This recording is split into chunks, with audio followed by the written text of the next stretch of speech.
Chosen one, listen closely. Heaven has pressed pause on everything around you because there is a word being spoken directly into your soul. You are not hearing this by coincidence. You are hearing this because the hand of God has been shaping your story through every storm you've endured. The battle that almost broke you was not random. It was divine strategy. It was the crucible where authority was forged. You've wondered why the warfare was so personal, why the rejection cut so deep, why the same pattern of struggle kept reappearing when all you wanted was peace. But heaven whispers this truth. The magnitude of your attack was in proportion to the magnitude of your assignment. The enemy does not waste bullets on the average. He targets the anointed. You have been chosen, and the fire that surrounded you was the signal that your crown was being prepared. In the stillness of night, when your own prayers felt like echoes, God was working. When no one saw your tears, He was recording them as evidence of endurance. You thought you were breaking down, but you were actually being built up. The storm was heaven's training ground. Where the ordinary was stripped away, so the extraordinary could emerge. There were moments you felt unseen, but heaven was watching with holy pride. The angels gathered around your struggle, not to rescue too soon, but to witness the making of a warrior. Every sigh, every heartbeat, every trembling amen was woven into eternity's record of your faith under fire. And when you lay awake, wondering if God still heard you, He whispered through the silence, "I am nearer than your breath." That nearness became the unseen armor around your heart. What you thought was abandonment was actually divine proximity, His presence pressing in closer than ever before. As was spoken in the sacred texts of old, in the book of Deuteronomy, chapter 31, verse 6, "Be strong and courageous. Do not be afraid, for the Lord your God goes with you. He will never leave you, nor forsake you." That promise still stands over you. Chosen one, you have never been alone, not in the valley, not in the sleepless nights, not in the silence where you thought heaven had forgotten your name. Every step you took through pain was accompanied by divine presence. God did not abandon you in the fire. He refined you through it. Now you carry a strength that cannot be faked, a peace that cannot be shaken, and an authority that cannot be stolen. You no longer speak from theory. You speak from testimony. You no longer worship from convenience. You worship from survival. And because of that, your words will now carry power that pierces through darkness. The battle taught you what victory really means. It's not just surviving, it's transforming. The same weapons that once wounded you will now work for you. The same storms that tried to drown you will now carry your voice across nations. You are not the victim of your story, you are the vessel of its redemption. Do you understand now why the enemy tried so hard to break you? Because he could see what was coming before you did. He could see the version of you that would walk in authority, speak with conviction, and lead others out of their own bondage. He feared your awakening, because once you discovered who you are, nothing could silence you again. This is your divine unveiling. The ashes that once covered you are being brushed away, and what is revealed beneath is royalty pure, refined, unshakable. The breaking built your authority, and now heaven commissions you to rise. No longer timid, no longer uncertain, no longer questioning your worth.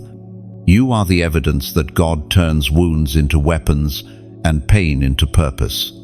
So, chosen one, as you receive this, lift your head high, Feel the weight of divine confidence returning to your spirit. You were never weak. You were being strengthened. You were never forgotten. You were being hidden until the appointed time. And that time is now. If this message resonates in your heart, if you feel the stirring in your spirit that says, "This word is mine," then don't scroll away in silence. Like, share, and subscribe so that others walking through their own breaking can find their awakening. And before you leave, comment the number 777, a prophetic declaration that the cycle of breaking has ended and the authority forged in you is complete. You carried a weight that few could see. Chosen one. The smile you wore in public was often a mask protecting a soul bruised by unseen battles. You have walked through rooms filled with laughter while silently suffocating inside. Yet, through it all, you kept moving. You carried responsibility, pain, and faith all at once, and no one knew how heavy it was except God. Heaven watched as you continued to pour out love, even when your own cup was empty. You showed up for others when you were breaking. You gave when you had nothing left to give. The world mistook your endurance for strength, but heaven called it obedience. Every invisible act of resilience became an offering before the throne, a testament to your faith under pressure. There were nights when you looked at yourself and wondered if you were enough. You questioned your worth because the world did not affirm it. But what you didn't know was that heaven had already stamped its seal upon your name. Every hidden struggle was sacred training for divine authority. You were being prepared, not punished. You were being refined for something greater than human applause. We are reminded through the writings of David in the book of Psalms, chapter 55, verse 22, "Cast your burden on the Lord, and He will sustain you. He will never permit the righteous to be moved."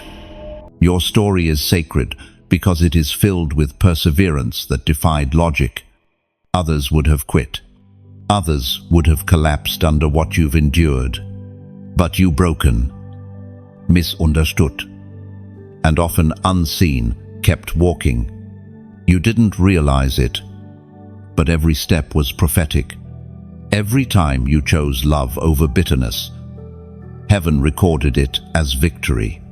There were moments when you wanted to scream, when the weight of expectations nearly crushed your soul. But even then, your silence became worship. Your endurance was not weakness, it was the roar of the righteous, spoken in the language of quiet faith. Heaven understood every unspoken prayer. Do you see it now? Every heavy season had divine design. The loneliness, the loss, the betrayal. It was not a sign of abandonment, but of calling. God was developing depth in you, a compassion that only the wounded can carry. That compassion is the oil of authority. Those who have suffered much can heal deeply because they speak from a place that pain has already passed through. You are not the same as you were before the breaking. There is a steadiness in you now, a holy stillness that comes from trusting the process. You've learned that some burdens are not meant to be lifted by human hands, they are meant to be exchanged. When you finally lay them at the feet of God, something divine happens. The burden transforms into a mantle. That mantle carries authority. It gives you discernment to see what others can't. It allows you to recognize pain in others because you've walked through it yourself. It turns your tears into testimony and your endurance into empathy. You no longer carry the burden, you carry the blessing born from it. Chosen one. The weight you carried in silence was the classroom of heaven. You were being tutored in endurance, molded in compassion, and baptized in fire. Every invisible tear was a lesson in leadership. Every sleepless night was a training ground for your calling. You thought you were being crushed, but you were actually being crowned. Now, when you speak, your words will carry healing. When you pray, your prayers will shake the unseen. When you walk into a room, peace will follow, because you carry the fragrance of someone who has suffered and survived. You carry the weight of glory disguised as humility. Do not despise what you carried. Do not regret the seasons of silence. They were the wombs where divine strength was conceived. The Lord saw you lifting burdens that weren't yours just to protect others. But now he says, lay them down. It is time for me to carry you. Then, this is the mystery of authority. It is birthed in surrender, not striving. The same hands that once trembled under the weight of pain will soon lift others into healing. The same heart that broke will now become a shelter for the wounded. The same soul that felt crushed will now become a channel of restoration.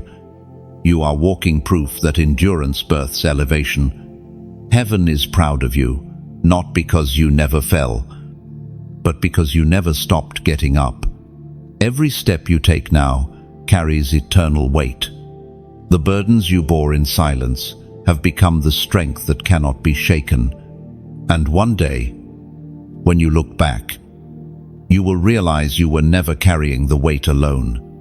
It was always Him walking beside you, beneath you, and within you, turning your heaviness into holiness. There came a season when heaven grew silent, and the noise of the world faded into the distance. You found yourself surrounded by quiet, so heavy it felt like a weight pressing on your soul. You looked for familiar faces and found none. You reached for comfort and met only emptiness. It was not punishment. Chosen one, it was preparation. You called it loneliness, but heaven called it isolation. And there is a difference. Loneliness happens when the world walks away. Isolation happens when God pulls you apart for revelation. You were not being rejected, you were being reserved. Every person who left, every friendship that ended, every door that closed was a divine subtraction meant to reveal something sacred. Who you are without the noise. You prayed for clarity, and clarity often comes through separation. The stillness you feared was actually the space God needed to speak. He could not release revelation while you were surrounded by distraction. You wanted connection, but God wanted communion. You wanted company, but God wanted conversation. And so, He pulled you away not to harm you, but to heal your hearing. The Spirit spoke through the prophet Jeremiah, chapter 33, verse 3. Call to me, and I will answer you, and tell you great and unsearchable things you do not know of. Those words are not ancient history, they are a current invitation. God did not silence the world just to watch you suffer. He silenced it so you could finally recognize His voice again. The noise of others had become louder than His whispers. The applause, the opinions, the chaos, all of it drowned out. The clarity that only comes from intimacy. Do you remember the confusion that clouded your mind? The days when everything felt uncertain, when the people you trusted no longer understood you. That disconnection was not a breakdown, it was a breakthrough. You were being rewired to hear in a higher frequency. Heaven was teaching you to recognize divine direction without human validation. In isolation, you learned that peace is not the absence of people, it's the presence of God. You learned that solitude is not emptiness, it's expansion. You learned that silence does not mean rejection, it means revelation is on the way. The reason it hurts so much is because separation always feels like loss. But in truth, it was a sacred exchange. God removed noise to release clarity. You began to notice small shifts, a quiet strength forming inside you, a deeper awareness of your surroundings, the ability to sense spiritual things before they happened. You stopped depending on confirmation from others because heaven itself was confirming you. Every time you sat alone and wept, thinking you were forgotten, God was sitting with you in the quiet, rebuilding your confidence from the inside out. Isolation taught you what companionship never could, that divine intimacy is not about being seen, it's about being known. You were never invisible. You were hidden in plain sight. Heaven was teaching you to walk unseen, so that when the time came for your revealing, your foundation would be unshakable. You see, when the noise stops, the true self begins to speak. In those quiet hours, you began to rediscover your identity, not the one others named you, but the one God wrote before your birth. He reminded you of who you were before pain redefined you, before people mislabeled you, before disappointment distorted you. That rediscovery was not random. It was a restoration of your original design. There is something powerful about the wilderness. It strips away comfort and reveals calling. It silences distractions and awakens discernment. The wilderness does not kill chosen ones, it crowns them. Every prophet, every apostle, every messenger of power walked through their own silence before stepping into their assignment. And now, so have you, chosen one. Isolation was your holy invitation to intimacy. You thought God was distant, but he was closer than ever. He was pruning your circle so that when you rise, no one else could take credit for what he did. You had to walk through silence so your voice could carry power when it finally spoke again. Now, when you speak, there's a weight behind your words. The world will hear the echo of someone who has conversed with heaven. You will recognize falsehood instantly because you've learned the cadence of truth. You've walked through silence, and now your ears are tuned to divine frequency. So don't despise the season of separation. Don't curse the silence that saved you. It was never a prison, it was a portal. What felt like the end was actually the beginning of your true alignment. You are now walking with insight that only isolation could birth. And as you emerge from the quiet, let this declaration rise from your spirit, a prophetic reminder that you have learned to hear again. Type, speak, Lord below. Write it not as routine, but as surrender, because when you say it, you invite heaven to fill the silence with instruction, purpose, and presence. Speak, Lord. No, let that be the echo of your new season. You've walked through silence long enough. Now the same stillness that once frightened you will become your sacred strength. The attack came suddenly. It wasn't just one event, it was a wave.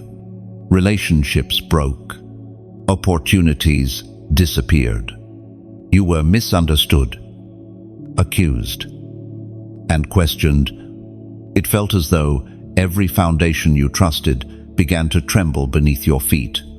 You thought, what did I do wrong? But the truth, chosen one, is that you didn't do anything wrong. You became dangerous to darkness, and that is why the storm rose. The more light you carried, the more intense the resistance became. You started noticing strange patterns, doors closing right before breakthrough, people turning cold without reason, moments of exhaustion that seemed to come from nowhere. These weren't coincidences, They were confirmations. You had become visible in the spirit realm. Hell recognized your potential before you recognized your own. It's easy to believe that spiritual attacks are signs of weakness, but they are actually signs of power. The enemy doesn't waste time on those who pose no threat. He launches attacks against those who are anointed to disrupt his plans. When you started awakening, your very presence began to disturb the darkness. That's when the attack intensified, not because you were losing, but because you were close to winning. The apostle reminds us in his letter to the Ephesians, chapter 6, verse 12, "For our struggle is not against flesh and blood, but against the rulers, against the authorities, against the powers of this dark world, and against the spiritual forces of evil in the heavenly realms." You see, chosen one. Attacks expose anointing. The enemy doesn't target random souls, he targets carriers of destiny. You were marked long before the battle began. The darkness sensed your calling, your voice, your capacity to shift atmospheres, and so it tried to silence you. But it failed, because the one who called you did not remove his hand. In every moment you thought you were alone, heaven was intervening quietly. There were attacks that never reached you because angels intercepted them mid-flight. There were nights you should have lost your mind, but divine peace surrounded you like armor. You didn't survive because you were lucky, you survived because you were covered. The attack, in truth, revealed the depth of your foundation. It showed you what was real and what was fragile. You discovered faith not as a concept, but as a lifeline. When everything else was stripped away, you realized that God Himself was enough. That revelation, that intimacy forged in adversity, is what grants you spiritual authority. You began to see differently. You stopped fighting shadows and started addressing roots. You recognized that every battle first begins in the unseen. You learned to pray not as a reaction, but as a weapon. You discovered that worship was warfare, and silence could be strategy. That's what the enemy feared, not your pain, but your awakening. Many people crumble under attack, but you, though shaken, stood firm. Your endurance wasn't natural, it was supernatural. Every time you rose after being struck down, heaven recorded it as victory. The scars on your soul became proof that faith can survive fire. And now, when you look at others facing their storms, you carry empathy instead of judgment. You understand what it means to be refined. There was a moment in the battle when you thought it would never end. You felt drained, empty, numb, yet somewhere deep inside, a whisper reminded you to keep breathing. That whisper was not your own. It was the Spirit sustaining you when strength was gone. You were being protected, not punished. You were being promoted through endurance. Now that the storm is passing, you see clearly. The same attack that tried to break, you actually built spiritual muscle. You no longer panic when the winds rise, because you recognize the pattern. What once felt like chaos now feels like confirmation. You know that if resistance appears, it means your next level is near. The attack did not expose weakness, it announced authority. You carry power now that cannot be undone. The enemy regrets ever touching you, because in striking you, he awakened the warrior within you. What he used to destroy you became the very evidence of your divine resilience. Chosen one. You are walking proof that the attack was never stronger than the anointing. What you faced was fierce, but what you carry is greater. Every scar on your soul now testifies you were chosen, tried, and proven. The war revealed who you are, one who cannot be shaken, one who stands clothed in victory. And though the battle scarred you, it also anointed you. It taught you how to fight with wisdom, to see through deception, and to stand without fear. Now, wherever you go, darkness remembers the one who refused to bow. The attack that revealed your anointing was never your downfall, it was your unveiling. There was a time when you thought God had forgotten you. Everything slowed down. The momentum that once carried you forward seemed to vanish. You prayed, yet heaven stayed silent. You gave your best, yet doors remained closed. It was as if your life was placed on pause while everyone else moved ahead. You felt hidden, buried. But beloved chosen one, what you called burial was actually planting. Seeds do not grow in sunlight, they grow in darkness. And you, too, were placed in the soil of obscurity for divine reasons. The season of hiddenness was never punishment, it was process. While you felt buried under layers of uncertainty, heaven was nurturing the roots of your calling. You were learning in silence what would one day sustain you in sound. The prophet Elijah once hid by the brook, fed by ravens, away from the noise of kings and crowds. You too were called to the quiet riverside to learn provision, patience, and perspective. You were being trained in secret, equipped for battles that public applause could never prepare you for. The world saw absence, but heaven saw apprenticeship, as the Apostle Paul wrote in his second letter to the Corinthians, chapter 4, verse 17. For our light and momentary troubles are achieving for us an eternal glory that far outweighs them all.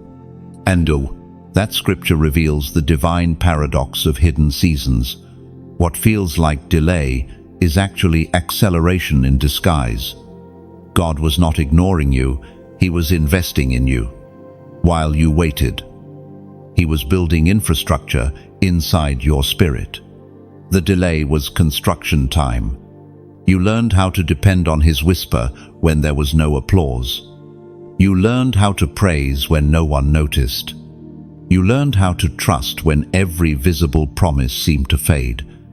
This was your wilderness university, the classroom where prophets are formed and destiny is clarified.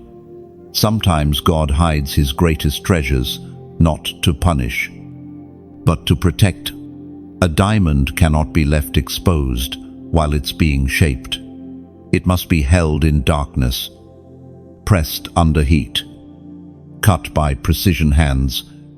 That's what He was doing with you, cutting away pride, fear, and self-doubt. You thought you were shrinking, but you were actually being refined into brilliance.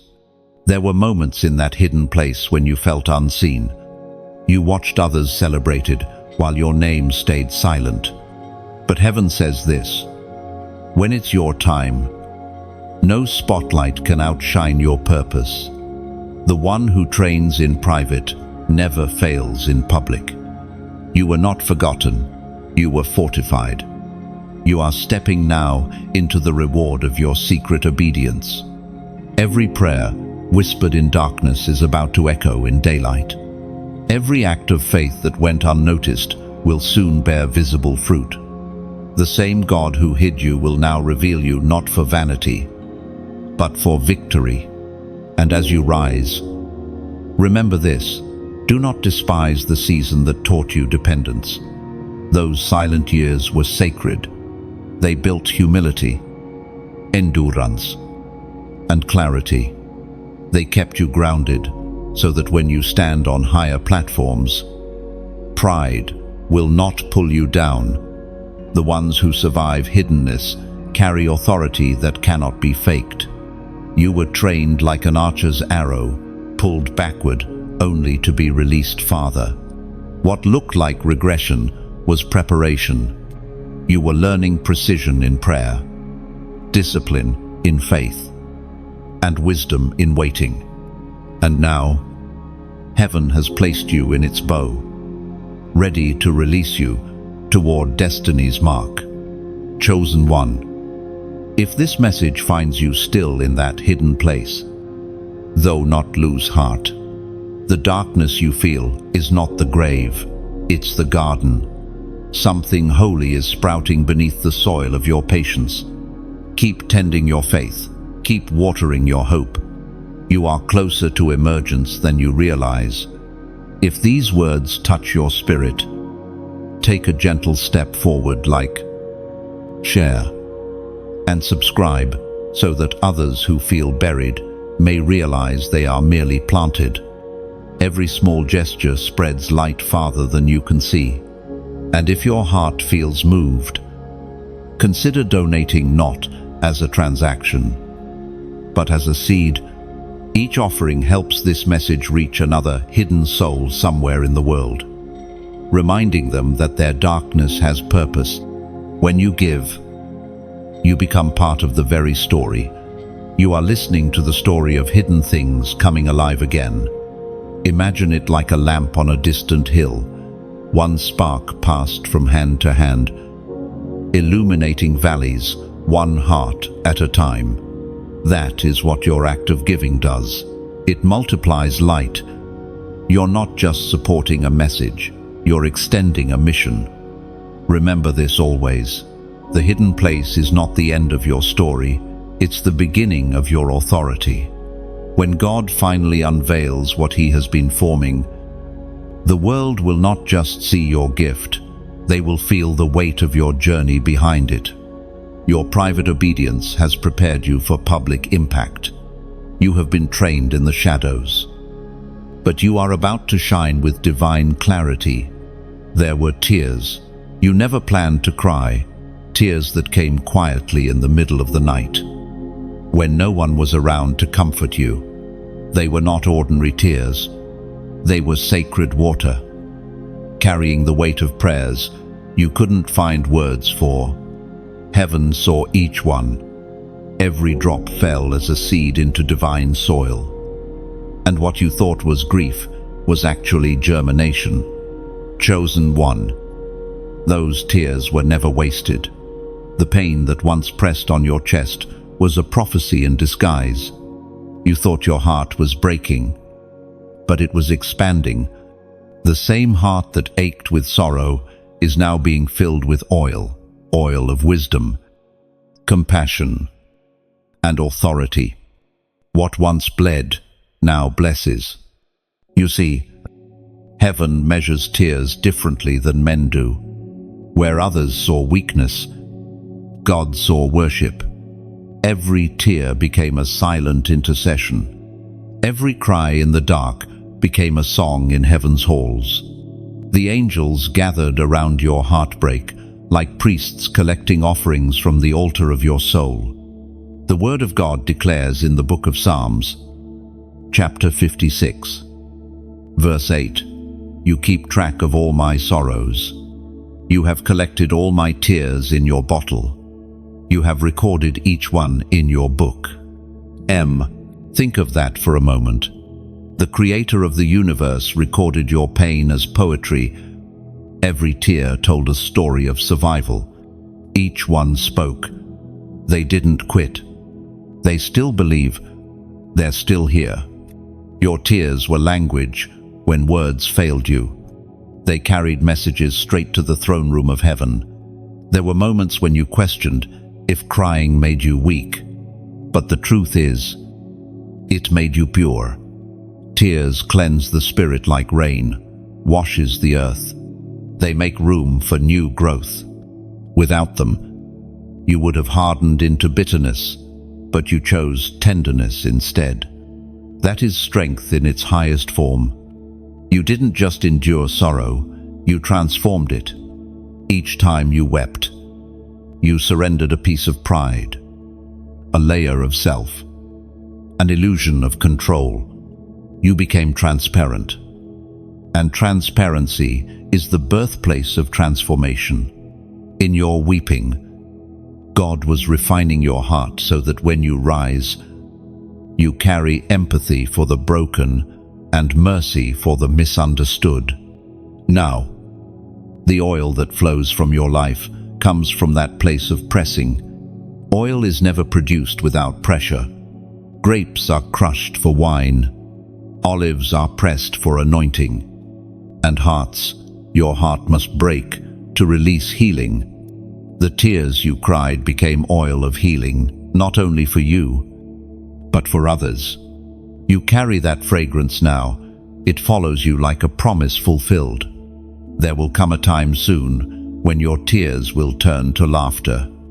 The same situations that once made you weep will one day make you worship. You will look back and say, "It was worth it. Every drop had purpose." The pain that once silenced you is the very power that now speaks through you. Chosen one. This is the mystery of heaven's economy. Nothing is wasted.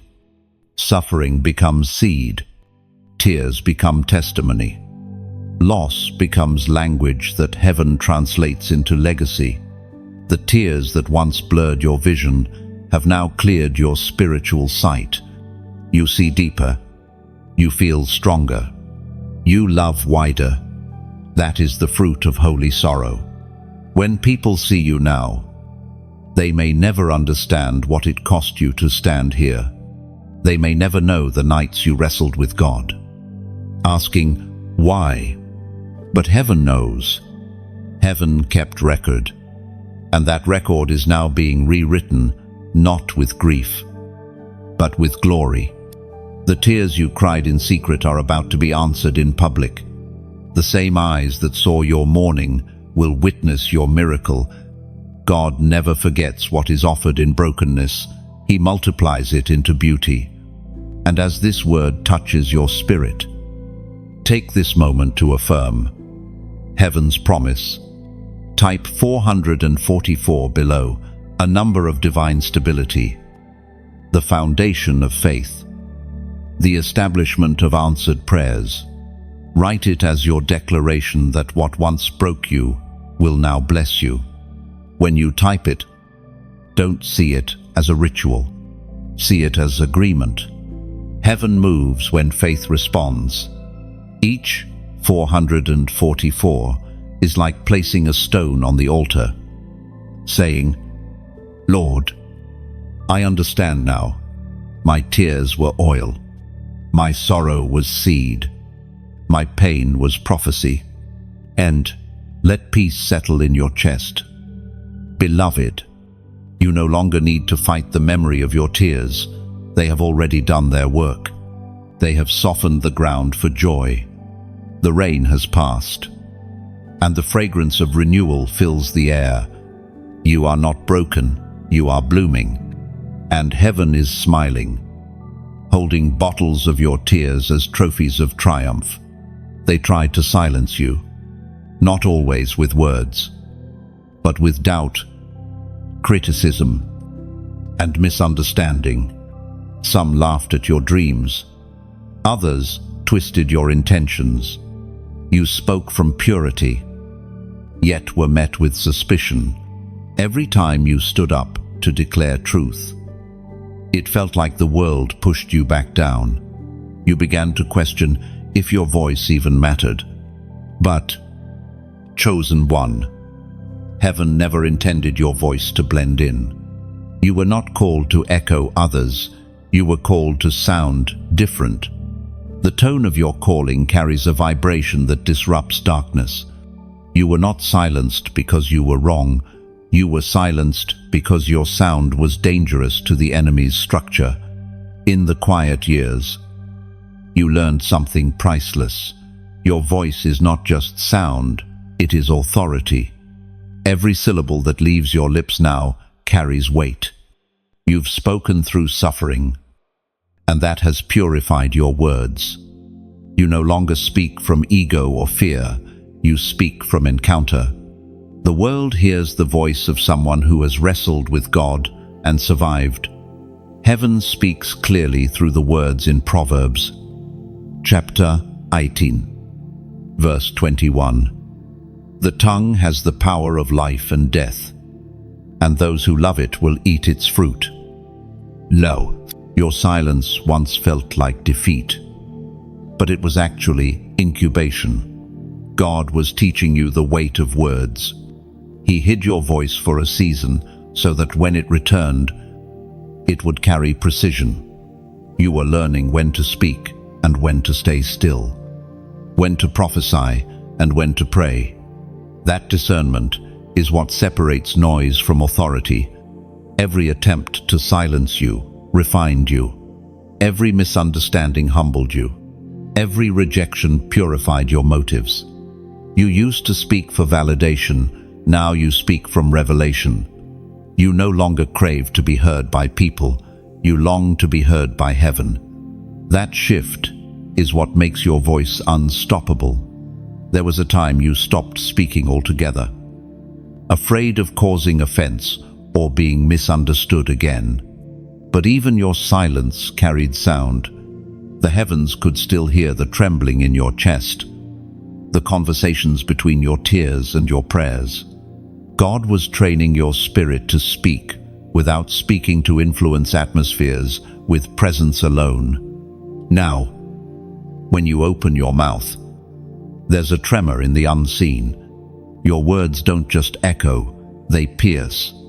They call dead things back to life. They dismantle lies. They realign hearts. You may think your words are small, but in the spirit, they are like thunder rolling across mountains. Every time you speak truth in love, darkness loses ground. The world may not celebrate your sound, but creation recognizes it. The trees, the wind, the unseen realms, they remember the original language of light, and your voice carries that tone. That is why opposition rises when you speak. It's not personal, it's spiritual. Hell trembles at authenticity, and your voice is pure. Your sound was forged in silence, baptized in pain, and anointed through perseverance. That's why it can't be duplicated. Others may mimic your style, but they can't replicate your substance. Your voice carries the DNA of every battle you've survived. Remember how you once spoke with uncertainty, searching for approval? That person is gone. You've been taught by fire. Every word you release now is soaked in conviction. You no longer speak to be accepted, you speak to awaken. That's the difference between performance and purpose. Your voice is no longer just for you. It is a key for others. The stories you tell, the prayers you release, the wisdom you carry, all of it opens doors for those still locked in silence. You have become a translator for the voiceless, articulating pain they don't know how to express. And that is why the enemy feared your awakening. He knew that if you ever realized your voice held power, you would begin to speak life into graves, hope into despair, and courage into fear. He tried to suffocate your confidence before it matured, but every failed attempt only strengthened your lungs. You've inhaled heaven's breath, and now you exhale deliverance. Chosen one, your voice is not a whisper in the crowd, it's a trumpet in the spirit. When you speak, chains, remember, they are breakable. When you pray, strongholds begin to tremble. When you worship, the atmosphere bends toward heaven's frequency. This is why your silence was so attacked. The enemy feared the day you would roar. And now that day has come. You no longer apologize for your anointing. You no longer shrink to make others comfortable. You understand that humility is not silence, it's alignment. And aligned voices shift nations. So speak again. Speak with faith. Speak with authority. Speak with the memory of every valley you've walked through and every mountain you've climbed. Let your words be the sound of victory, echoing through generations, yet unborn. Your voice carries light. Let it shine. There was a moment, it came quietly, almost without warning, when you stood back up, after everything that fell apart, after all the battles that drained your spirit. You somehow found the strength to rise again. It wasn't because the pain had disappeared, or because you suddenly understood the reasons behind it all. You stood because something divine inside you refused to stay buried. At first, it was a fragile rise. You were trembling, uncertain, still bruised by the blows life had dealt you. You weren't rising in triumph, you were rising in obedience. Something whispered deep within your soul, "Get up." And even though every part of you wanted to lie down and rest forever, you obeyed the whisper. That was the moment heaven leaned closer and said, "Now we begin again." The voice of God thundered in the book of Isaiah, chapter 60, verse 1. Arise, shine, for your light has come, and the glory of the Lord rises upon you. That verse wasn't written just for prophets, it was written for moments like this. You didn't rise because the circumstances improved. You rose because the spirit within you was greater than the weight pressing against you. The ground that once held you captive became the platform for your rebirth. When you stood, everything around you noticed. Darkness recognized movement. The same. You may not have realized it, but that small moment, choosing to get out of bed, choosing to pray again, choosing to forgive, was a prophetic act. It shifted the atmosphere.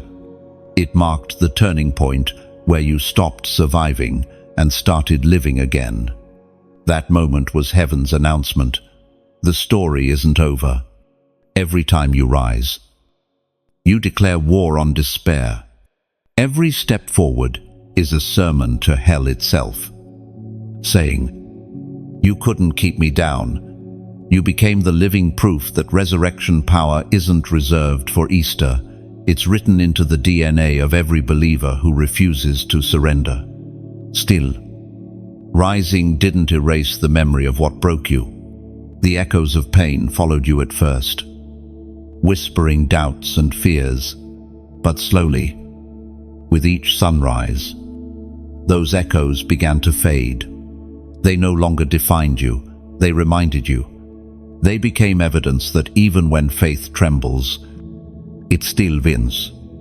You've learned that standing again is not about pretending to be whole. It's about trusting that healing will meet you halfway. Some wounds don't vanish instantly, they close gradually as you walk. The act of rising is what invites restoration. Your strength now carries a quiet dignity. You don't shout as you once did, you simply move with purpose. People may not notice the victory in your steps, but heaven sees it clearly. Angels rejoice each time you choose hope over hopelessness, peace over panic, purpose over paralysis. Remember how heavy it felt when everything seemed to fall apart. You couldn't imagine the day you'd feel light again. Yet here you are breathing, creating, believing. What you're walking in now is not luck. It's the fruit of endurance. Every battle built muscle you didn't know you possessed. Every fall taught you the art of resurrection. You're no longer afraid of falling, because you've discovered something powerful. The ground cannot hold what heaven has chosen to raise. Falling is no longer failure, it's formation. Every collapse has only deepened your understanding of grace. You now know that even if you fall 7 times, you rise 8. Because grace doesn't just forgive, it fuels. The world sees your comeback as strength, but heaven sees it as surrender. The strength to rise again was never yours alone. God's hand reached into your ashes and pulled you upward. The same power that raised Christ from the dead has been breathing through your weary lungs.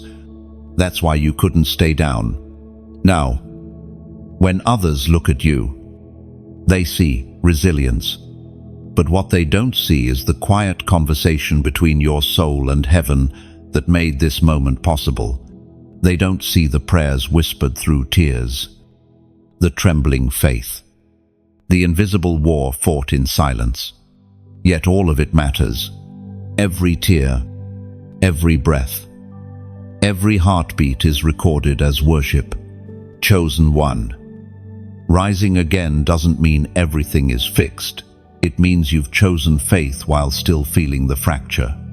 It means you've decided that the pain may explain your past, but it will not define your future. The fire that once tried to consume you now becomes your light. You stand not as one who has never fallen, but as one who discovered that grace has no expiration. You stand as proof that brokenness can bloom again, that crushed souls can carry glory, that life after loss is not only possible, but promised. And so, as heaven watches and earth wonders, you stand not in your own strength, but in divine steadiness. Every step forward is sacred. Every breath is a declaration. Every rise is a resurrection. You stood back up, and in doing so, you became unstoppable. You once thought your battles were only about you. You believed the pain you carried was personal, a private struggle between you and heaven. But over time, the veil lifted, and you began to see that what you were fighting wasn't just for your freedom, it was for generations. Every tear, every heartbreak, every sleepless night was part of a much bigger war, the breaking of chains that had bound your bloodline for decades. It began quietly, patterns repeating fear that echoed from your parents' voices, poverty that shadowed opportunities, rejection that seemed inherited. You faced things you didn't start. You were born into cycles that whispered, "This is how it's always been." But heaven marked you as the interruption. You were chosen to be the one who says, "No more." The ancient words recorded in the book of Exodus, chapter 20, verse 6, speak of God's mercy, but showing love to 1,000 generations of those who love me and keep my commandments. You see, the curse might travel through blood, but so does the blessing. What was passed down through pain ends with you and turns into power. You were the one strong enough to face what others avoided. You are heaven's answer to the prayers your ancestors never had the words to speak. This is why your battle was so fierce. You weren't just confronting circumstances, you were confronting systems. Spiritual strongholds that whispered across generations were silenced the day you began to walk in truth. When you prayed, entire bloodlines shook. When you forgave, shackles snapped. When you worshipped, altars built on fear began to crumble. At times you wondered why your life felt heavier than most, why your struggles seemed to echo on repeat. But now you understand, it was generational weight pressing on your spirit. You were carrying the unfinished stories of those who came before you. And now, by divine authority, you are rewriting them. Your obedience is not small. Each time you chose forgiveness over vengeance, you were cleansing your lineage. Each time you prayed instead of panicked, heaven recorded a new pattern. You are the hinge between what was and what will be. Through you, heaven has drawn a line in the sand. The past stops here. You can almost feel it sometimes, the shift in the atmosphere when you declare truth out loud. The resistance that rises before breakthrough, the sudden clarity that floods your mind after worship, those are signs of generational chains snapping. The warfare you faced was not punishment. It was prophecy being fulfilled. When you stand, you don't stand alone. You carry the prayers of your ancestors, the faith of those who came before, and the future of those yet to come. You are a bridge between generations, a living altar where old curses die and new blessings begin to live. There were moments you almost gave up, times when you said, "This is too heavy." But the same Spirit that sustained Moses, Deborah, and David sustains you now. You were chosen because heaven knew you would not run from the fight. You would face what others feared. You would transform the weight into worship and the pain into purpose. The enemy feared this moment because he knew the moment you understood your role, the bloodline would shift. He hoped you would stay distracted or discouraged long enough to miss your mantle. But you didn't. You woke up. You remembered who you are. And that awareness is what breaks everything he built. Chosen one. Your life is not just your own. It's a divine intersection. When you speak for generations that were silenced. When you pray, you pull tomorrow into today. When you stand in righteousness, the darkness that tormented your lineage loses legal ground. Now, the air around you feels different. Peace flows where pain once lived. Joy rises where sorrow built walls. You can feel heaven smiling because the curse has met its end. What once controlled your bloodline now bows to your obedience. This is the inheritance of the chosen, the authority to rewrite stories, to heal timelines, to bless futures. You are not the product of pain, you are the fulfillment of promise. The same hands that broke chains now hand you the key. So, as this truth settles into your spirit, let a prophetic declaration rise from you. Type, "It ends now," below. Write it as a seal, as an act of divine agreement. When you type it, imagine centuries of struggle collapsing into dust. Imagine heaven marking your family's name with the ink of restoration. It ends now. 3 simple words that shift eternity. When you declare them, you align with heaven's decree. You become the voice that generations have been waiting for, the one who stood, the one who broke, the one who rebuilt. And as heaven watches, the chains that once defined your bloodline dissolve completely. You are free, and through you, they are too. There was a time when life felt like a battlefield you never volunteered to enter. Every step forward met resistance. Every prayer seemed to echo into emptiness.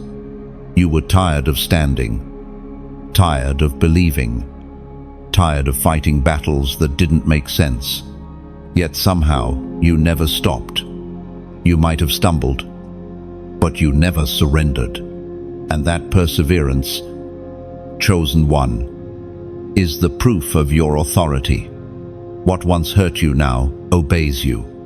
The storms that tried to drown you now recognize your command. You've stepped into the kind of spiritual authority that can only be forged in fire. It wasn't given through titles or applause. It was carved into your soul through endurance. According to what is revealed in the book of Luke, chapter 10, verse 19, I have given you authority to trample on snakes and scorpions, to overcome all power of the enemy. Nothing will harm you. You carry that verse in your bones now. It's not ink on a page, it's truth written into your heartbeat. You've learned to walk through chaos with calm. You've learned to speak peace to storms instead of panicking in them. The authority you now hold is quiet, steady, unshackable. It doesn't boast, it simply is. When God elevates someone, He doesn't crown them in palaces, He crowns them in pain. That's where your authority was built, in the hidden wars, in the tears that nobody saw, in the prayers that felt unanswered. Heaven watched your persistence and said, "Now they are ready." You don't command authority because of your words. You command it because of your walk. You've survived what would have broken others. You've forgiven when revenge would have been easier. You've shown mercy in places that deserved none. That is power. True authority is not about control. It's about peace that cannot be stolen. Now, your presence shifts atmospheres. The same ground where you once fell has become holy because of your endurance. You've learned to move with the rhythm of grace, to discern when to fight and when to rest. You've discovered that sometimes the greatest victory is not in shouting louder, but in standing still and knowing who you are. Your voice no longer trembles when you speak. It carries the echo of someone who has walked through storms and seen God remain faithful. You no longer fear spiritual opposition, because you've met it face to face and watched it bow. The weapons once formed against you have turned into ornaments of testimony. The very arrows meant to destroy you are now trophies of divine defense. And now, as you walk in this new level of strength, remember this: authority is not meant to be hoarded, it's meant to be shared. You are called to teach others how to rise from their own ashes, to lend them the courage you once borrowed from heaven. Your story is not your shame, it's your sermon. You have become like a lighthouse built from the stones the waves once threw at you. The same sea that tried to swallow you now reflects your light. When others lose their way, your endurance becomes their map. When they see you still standing, still believing, still glowing, they remember that victory is possible. And if these words reach deep into you today, pause and breathe. You have come so far. You've survived battles invisible to most, but not to God. If this message reminds you of your own transformation, I invite you to take a simple step, like, share, and subscribe, not as an act of promotion, but as an act of agreement.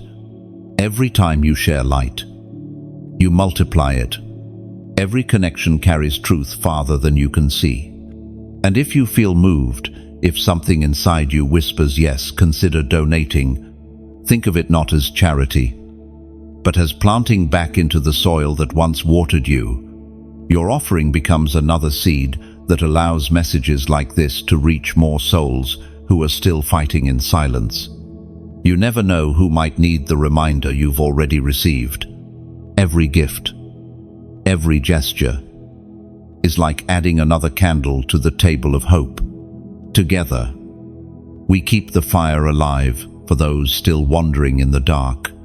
You are part of something divine, a circle of voices that carry comfort, a family of survivors turned torchbearers. Chosen one.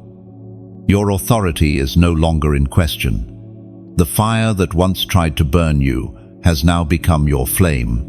When you walk, darkness parts. When you speak, peace settles.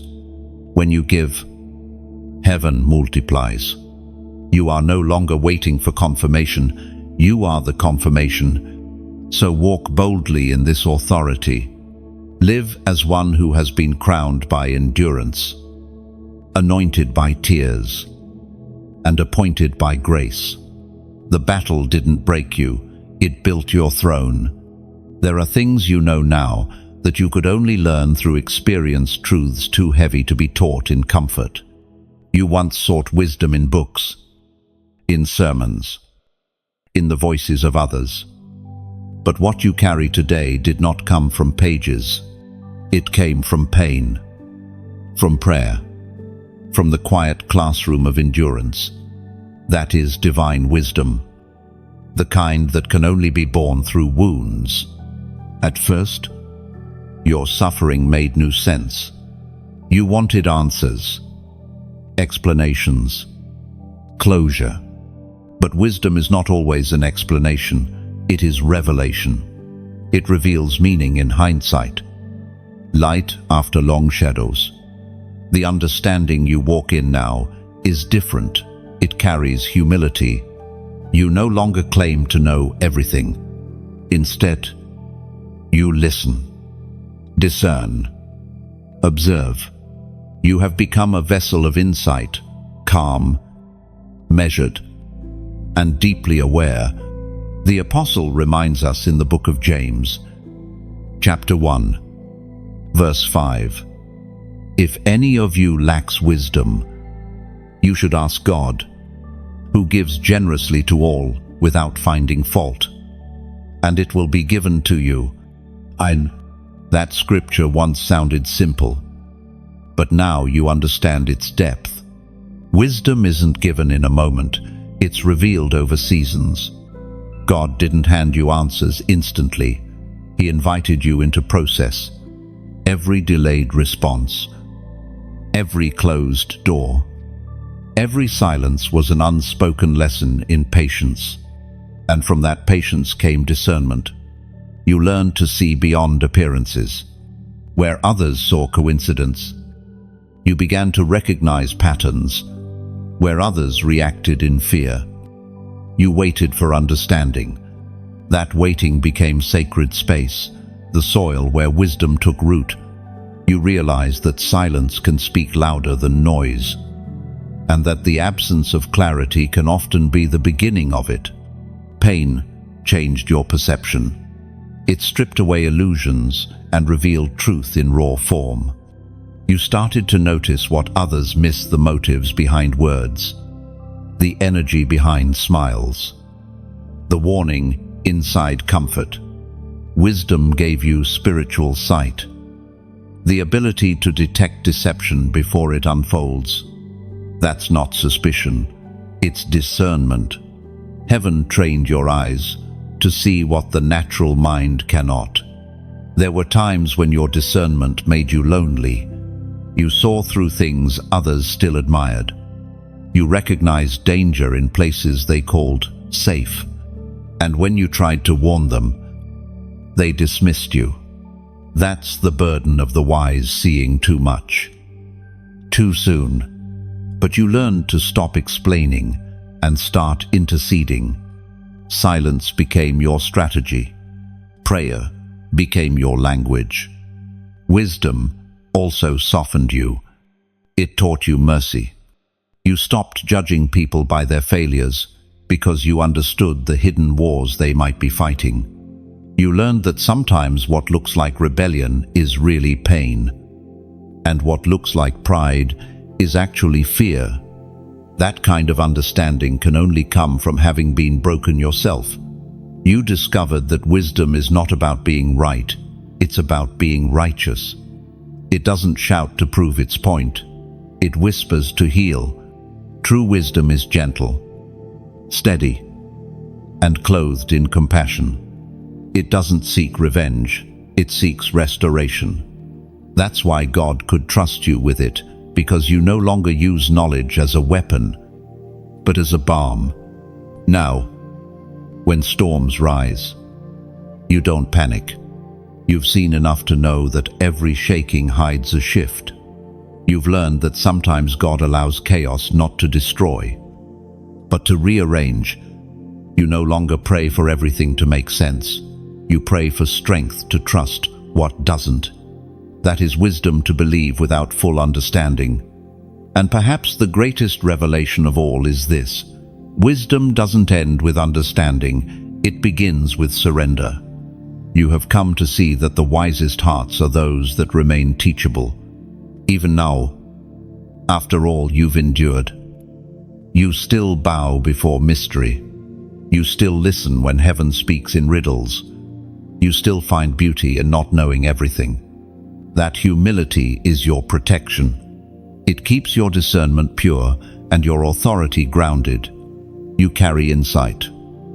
Yet, you stay childlike before God. That combination, depth with innocence, is what makes you powerful. People may come to you for advice, sensing something different in your presence. They won't always know why, but it's the fragrance of wisdom they feel. You've walked through enough to speak truth without arrogance, to counsel without control, to love without condition. Wisdom doesn't make life easier, but it makes it clearer. You now walk with eyes open, spirit alert, and heart anchored. You discern when to move and when to wait. You sense when something is divine and when it is distraction. You navigate life not through impulse, but through insight. Chosen one. The scars that once embarrassed you are now your credentials.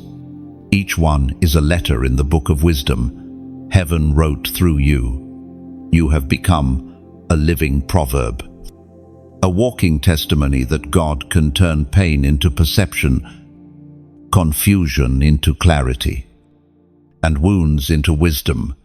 So, walk quietly but confidently. You no longer need to prove what you know, you simply live it. The wise do not boast, they embody, and your very life, now steady and discerning, has become a message that others can read without you saying a word. There comes a time when heaven stops preparing you and begins positioning you. You can feel it, the subtle shift in the air, the change in rhythm. What once felt like waiting now feels like movement. Opportunities begin to appear. Connections form out of nowhere. And the same places that once rejected, you start calling your name. This is not coincidence. This is divine alignment. Chosen one. You are stepping into the realm of transfer, the moment when what was promised becomes tangible. For years, you have prayed, planted, and persevered. Now heaven whispers, it is time. Everything that once resisted you must now release you. Doors you could not open through effort will now swing wide through grace. The Apostle Paul wrote in the book of Romans, chapter 8, verse 17, "Now if we are children, then we are heirs, heirs of God and co-heirs with Christ. If indeed we share in his sufferings, in order that we may also share in his glory." Oh, you are entering a new atmosphere, one charged with divine favor. Things that used to take years will begin to unfold in days. The pace of heaven is accelerating around you. You might even feel overwhelmed by how quickly everything begins to move. But remember, this is the rhythm of answered prayer. You've been ready longer than you realized. This is not about money alone, though provision will follow. This is about power, spiritual access, divine authority, heavenly resources being entrusted to your hands. You are no longer just a survivor, you are an ambassador. Heaven has decided that you can be trusted with more because you remained faithful with less. Look around and notice the subtle confirmations. People will begin to seek your wisdom. Resources will appear unexpectedly. Paths that seemed blocked will clear overnight. These are not accidents, they are signs. When heaven promotes someone, evidence follows them like fragrance. It is not loud, it is consistent. You are walking now in what many call the Joseph season. Like Joseph, you were once betrayed, misunderstood, and thrown into pits you didn't deserve. But even in prison, favor followed you. Every injustice built your integrity. Every delay protected your destiny. And now, as Joseph once stood before Pharaoh, you stand before opportunity. Heaven's verdict has been announced. Release the blessing, they are ready.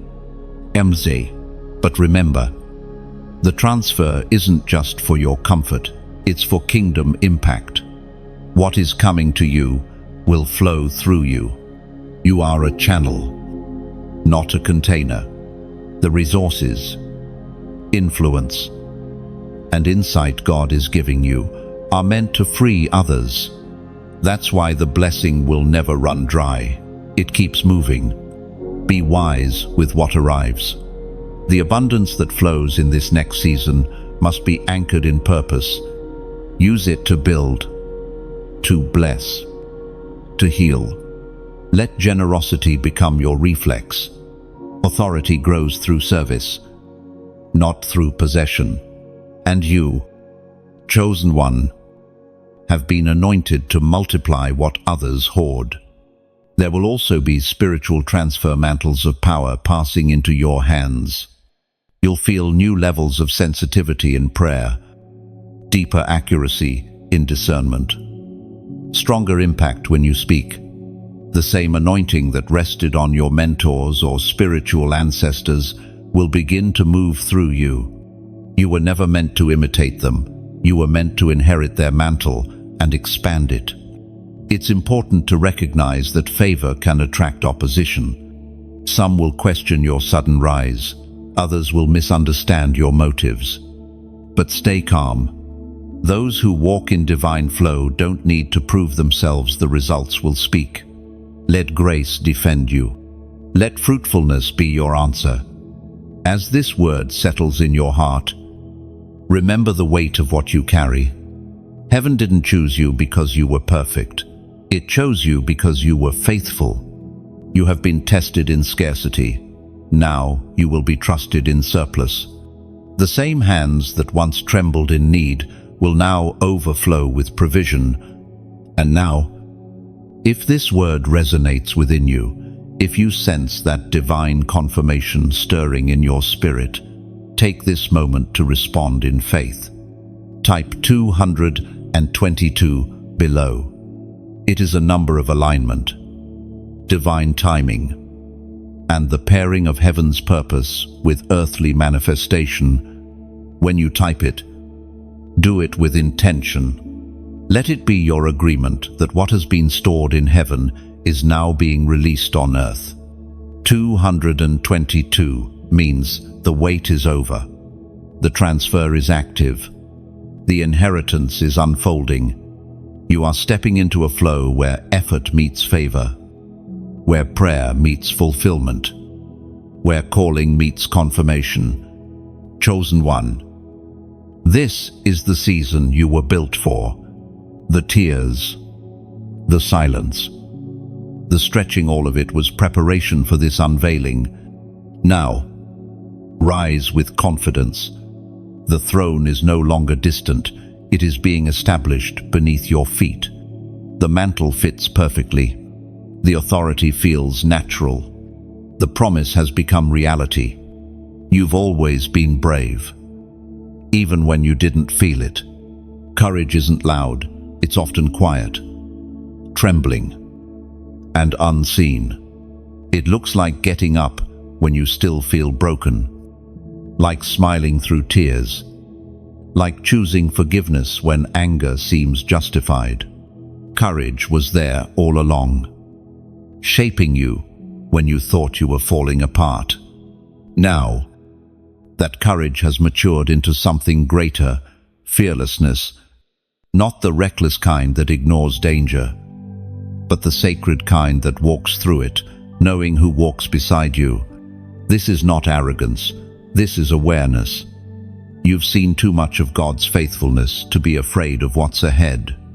Fear used to be the chain that held you back. It whispered that you weren't ready, that you weren't enough, that your past disqualified you.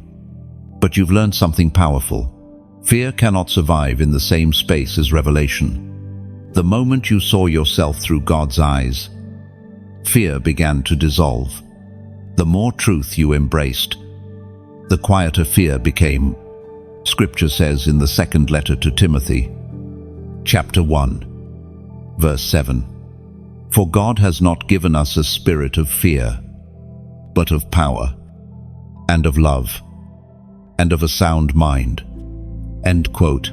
There was a time when the opinions of others could shake you. Their silence could wound you. Their rejection could paralyze you. But not anymore. You've learned that purpose doesn't need permission. The validation you once craved has been replaced by divine affirmation. You no longer wait for applause. You move to the rhythm of obedience. Courage has taught you to walk differently. You move slower now, but with more certainty. You speak less, but your words carry more weight. You don't rush to fix everything. You wait to hear before you act. This is the balance of bravery and wisdom. Fearless doesn't mean restless. It means rooted. There's a new kind of strength in you, gentle but unbreakable. You no longer need to prove that you're strong. You simply are. Even your silence carries authority because it's anchored in conviction. When storms rise, you don't panic. You remember. You've seen too many waves part to doubt the sea will open again.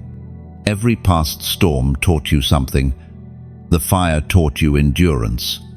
The flood taught you surrender. The silence taught you trust.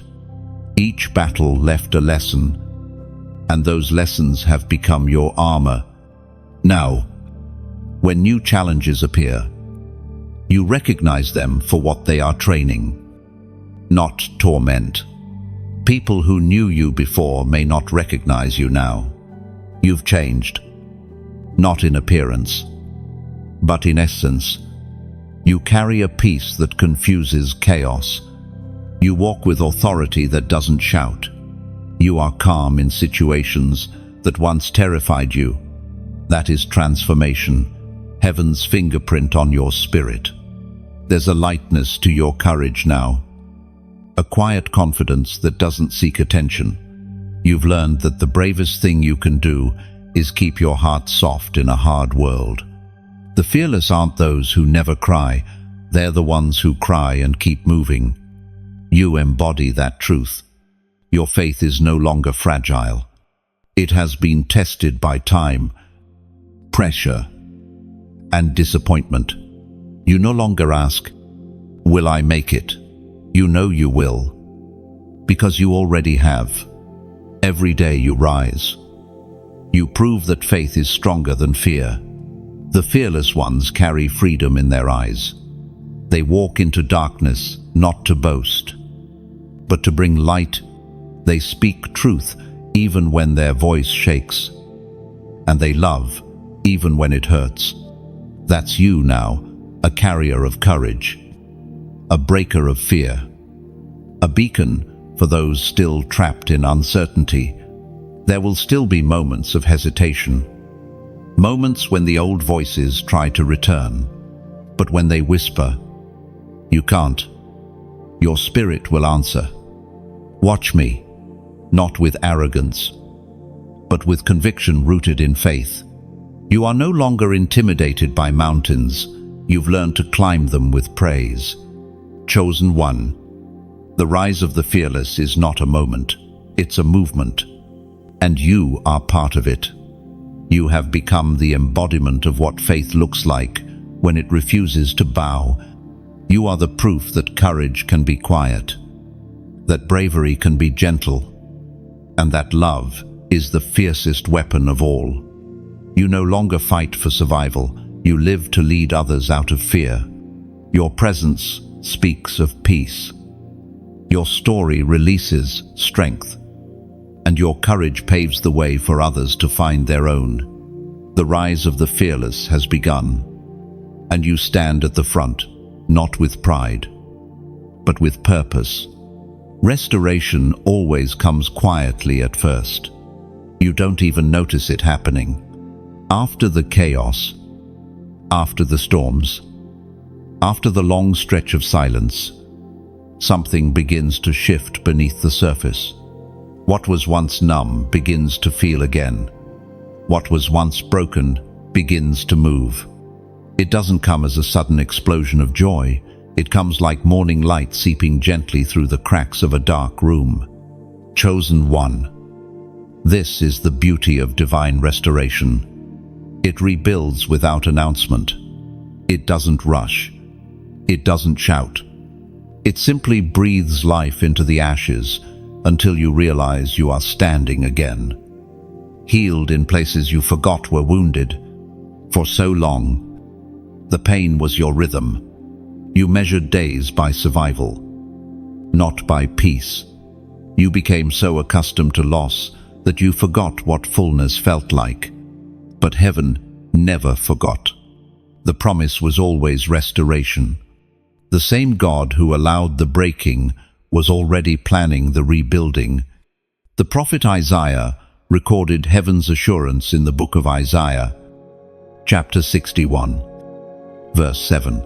Instead of your shame, you will receive a double portion. And instead of disgrace, you will rejoice in your inheritance. And so you will inherit a double portion in your land. And everlasting joy will be yours. Now, you've stepped into that double portion now. The pieces that were once scattered are being gathered. The things you thought were gone forever. Peace, joy, confidence, creativity are returning, not as they were, but as something greater. Heaven doesn't simply restore what was lost, it multiplies it. There were years you spent feeling unseen, unheard, and unloved. You poured yourself into people who didn't pour back, into dreams that didn't bloom, into prayers that seemed unanswered. But what you didn't realize was that every act of love, every seed of faith, every moment of endurance was accumulating interest in heaven's account. Now the withdrawal has begun. You are receiving not as repayment, but as overflow. Restoration isn't just about getting back what you lost. It's about becoming who you were always meant to be. You are no longer trying to fix the past. You are walking into a future that redeems it. The very things that once broke you are now the soil from which blessings grow.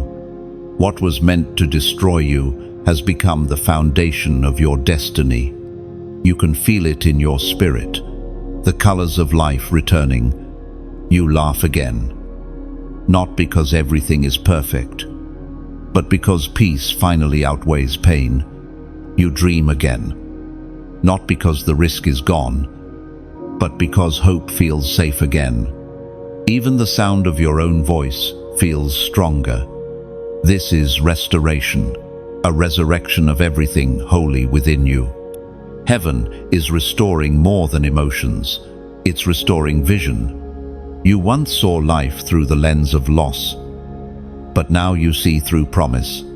The fog is lifting. Clarity returns.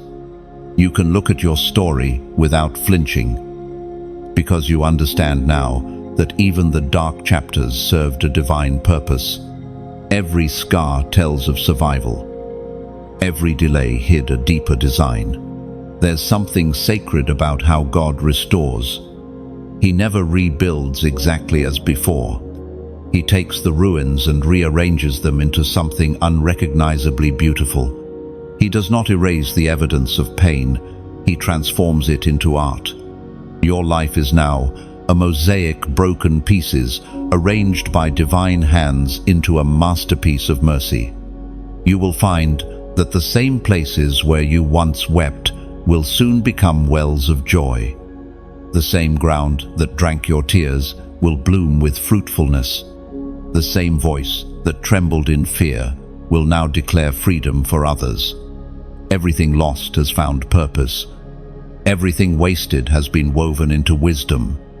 Restoration also brings reconciliation. People who once misunderstood you will begin to see clearly. Situations that once tore you apart will begin to align. You won't even have to chase what left. What's meant for you will find you. Grace has a way of guiding restoration back home without you forcing it. You'll notice how peace feels different now, deeper, steadier, not dependent on circumstances.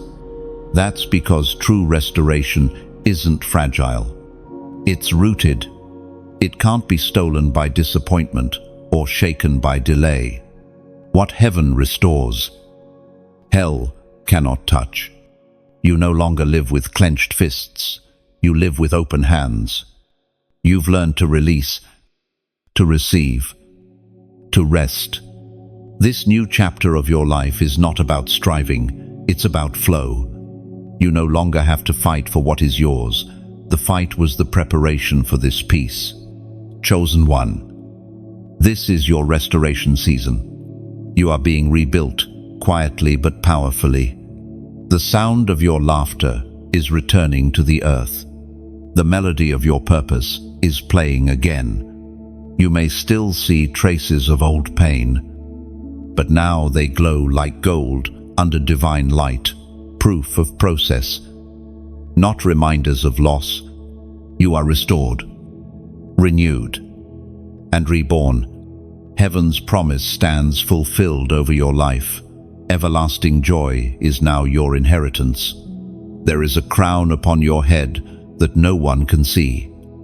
Chosen one, a crown not made of gold or jewels, but of scars and survival. You didn't receive it in a ceremony. You earned it through every battle, every heartbreak, every moment you decided to rise again when giving up would have been easier. This is the crown forged in fire. At first, you didn't even realize it was there. You thought the weight pressing on you was just life's cruelty, not realizing it was heaven molding metal. Every trial was heat, every tear was hammer, every prayer was polish. You were being shaped into royalty through endurance. We are reminded in the book of Revelation, chapter 3, verse 11, hold fast to what you have, so that no one will take your crown. You have held fast. You didn't let the storm strip your faith. You didn't let betrayal poison your heart. You didn't let delay distort your destiny. And now the crown fits. It doesn't shine because it's perfect. It shines because it's proven. The jewels in it are not gemstones, but moments of grace, forgiveness, persistence, mercy, and love. Every scar you carry has become a jewel. Every wound, once raw and painful, now glows with glory. You wear your story like a king wears his crest, a mark of identity and inheritance. The fire that once tried to destroy you has become the very light that radiates from you. You have become living proof that nothing forged against you can prevail. The crown is not for decoration, it's for declaration. It declares that you've conquered despair, defeated fear, and overcome shame. It says to every force of darkness, I am still standing. No, when you walk now, heaven recognizes your authority. Angels respond to the sound of your steps. Because you move with the confidence of the redeemed, you no longer crawl in grief, you stride in grace. The ashes of your past have turned into incense, and the fragrance of your endurance rises before the throne. Think of gold in a furnace. It cannot shine until the fire reveals its purity. You, too, were purified through pressure. You came out refined, not ruined. And the weight you feel now is not pain, it's glory settling upon you. Every chosen one must wear the crown that their process produced. But this crown is not just for you to keep, it's for you to carry into the world. You are called to wear it in humility, to walk among the weary, and remind them that crowns are not given to the comfortable, they're forged for the faithful. Your voice, your presence, your resilience, they're a message without words. You are the embodiment of hope that has survived fire. When others see you, they see what perseverance looks like in human form. That's your ministry, your influence, your calling. And if these words resonate in your spirit, if they make you feel seen, strengthened, or even gently stirred, take a moment to let that gratitude flow outward. Like, share, and subscribe, so this message can reach another soul who may still be sitting in the fire, unaware that a crown is forming for them too. When you share light, you multiply it. Your simple action becomes a spark that may ignite someone's courage again. You never know whose midnight will meet its dawn because of one act of kindness from you. And if your heart feels led, consider donating, not as a transaction, but as worship. Every seed you plant becomes oil for the lamp that keeps this message burning across nations. Your giving says, "Let this light go further." It fuels the work of spreading hope, reaching hearts that feel forgotten, reminding the weary that heaven still speaks. Every small gesture matters. Each like is a whisper of unity. Each comment, a ripple of connection. Each offering a testimony that faith still lives among us. You are not just a listener, you are part of the story heaven is telling through this message. If these words have touched your heart, leave a few words below, something from your spirit. Maybe it's gratitude. Maybe it's revelation. Maybe it's just, "I receive this." Your voice adds another thread to the tapestry of faith that ties us all together. Chosen one, you are walking into a future where your crown will shine brighter with every act of obedience. The same fire that once surrounded you will now light your path. The same pressure that once crushed you will now propel you. You are no longer the wounded, you are the witness. There comes a moment when training ends and purpose begins. You can feel it now, the quiet stirring inside you, the holy urgency that whispers, "It's time." You've been prepared long enough. The lessons, the tears, the silence, the breakthroughs, all of it was leading to this point. You are no longer the student waiting to understand. You are the messenger carrying revelation. Every chosen one reaches this threshold, the moment when God says, "Go." Not because you've mastered everything, but because you've surrendered enough. You no longer rely on perfection, you rely on presence. You no longer move from fear, you move from faith. Heaven doesn't send the flawless, it sends the faithful. It is written in the book of Matthew, chapter 28, verse 19. Go and make disciples of all nations, baptizing them in the name of the Father, Son, and Holy Spirit. There will be places where you'll be sent, sometimes physical, sometimes spiritual. You'll be drawn to conversations that seem coincidental, but they are orchestrated. You'll feel prompted to speak, pray, comfort, or simply listen. That's heaven's design. You are no longer wandering, you are being strategically positioned. You will discover that calling doesn't always look like stages or microphones. Sometimes it looks like sitting beside someone who is breaking and saying, "I've been there." Sometimes it looks like carrying peace into a room full of chaos. Sometimes it's just showing up steady, present, unshaken. That is ministry. That is mission. The authority you carry now will manifest differently for everyone you encounter. For some, Your presence will bring calm. For others, your words will bring clarity.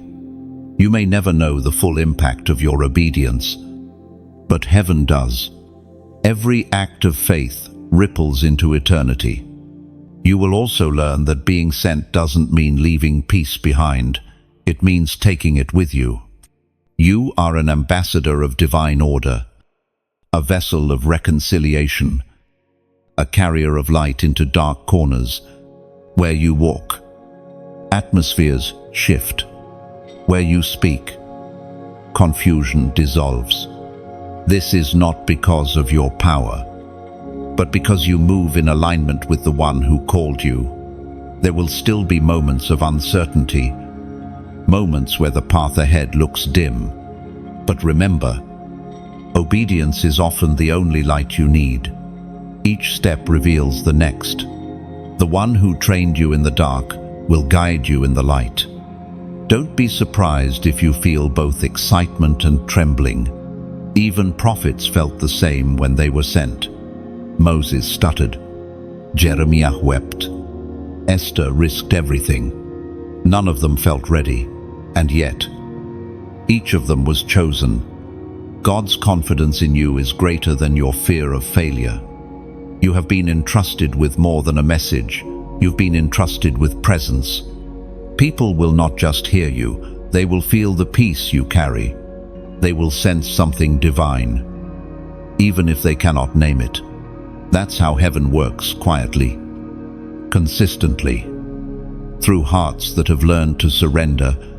This commissioning will not separate you from humanity, it will deepen your compassion for it. You will see the world differently now. You'll look at broken people and remember your own breaking. You'll look at the lost and recall your own wilderness. That memory will keep your ministry pure, your words soft, your purpose grounded. Chosen one, you are not being called to escape the world. You are being called to engage it, to walk among those still wounded and remind them that healing is possible, to speak into storms and remind them that peace still answers prayer, to stand in places of confusion and release clarity through love.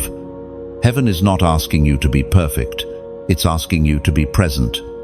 Every day that you wake up and choose obedience over comfort, you fulfill divine purpose. Every moment that you choose compassion over judgment, heaven moves through you. You have graduated from the wilderness. The mantle is resting fully upon your shoulders now. You are no longer waiting to be chosen. You are the chosen, carrying the authority of one who has seen both pain and promise. So step forward, not as the wounded, but as the warrior, not as the seeker, but as the sender. You are the message now. You are the living proof that God still restores, still redeems, still sends. This is your commissioning. This is your moment. Heaven is no longer whispering, it's releasing. Go, chosen one. The world is waiting for what you carry. There is a silence that follows victory, the kind that hums like a heartbeat beneath the surface of peace. You feel it now, don't you? That stillness that doesn't demand, doesn't rush, doesn't strive. It simply is. After everything you've endured, this quiet doesn't feel empty. It feels full. This is the sound of glory after the breaking. You've come a long way. Chosen one. Every scar on your soul is a testimony. Every breath, you take a hymn of endurance. You are no longer running from the past. You are walking with purpose into the future. The breaking didn't destroy you, it crowned you. The pain didn't diminish you, it deepened you. The very thing that was meant to shatter you became the forge that built your throne, as was spoken in the book of 1 Peter, chapter 5, verse 10. And the God of all grace, who called you to his eternal glory in Christ. After you have suffered a little while, will himself restore you and make you strong, firm, and steadfast. The enemy's greatest miscalculation was assuming that the breaking would silence you. He thought that if he could wound you deeply enough, you'd give up your authority. But instead, the opposite happened. Your pain birthed purpose. Your tears birthed truth. Your wounds birthed wisdom. What he used to bury you, God used to build you. Now, you walk with an authority that cannot be imitated. When you enter a room, peace follows. When you speak, clarity cuts through confusion. When you pray, heaven responds instantly. Not because you're louder, but because you're aligned. Authority no longer feels like striving. It feels like resting in what's already yours. You've become someone new, not a stranger, but a fulfillment. The version of you that once doubted has given way to one who simply believes. The version that once feared has evolved into one who trusts. You are not trying to find yourself anymore. You are remembering who you've always been. The beauty of this transformation is subtle. It's not about external change, it's about internal solidity. You no longer crumble when pressure comes. You bend, but you don't break. You grieve, but you don't sink. You fight, but now you fight from victory, not for it. You've discovered what few ever do, that glory is not found in the absence of pain, but in the grace that transforms pain into purpose. Everything that once broke you has now become your inheritance. The wisdom you carry, the compassion that flows from you, the patience that radiates from your eyes, all of it was purchased through fire. You have become a vessel of grace, proof that what is holy can be born from what was once hard. You will begin to notice that life moves differently now.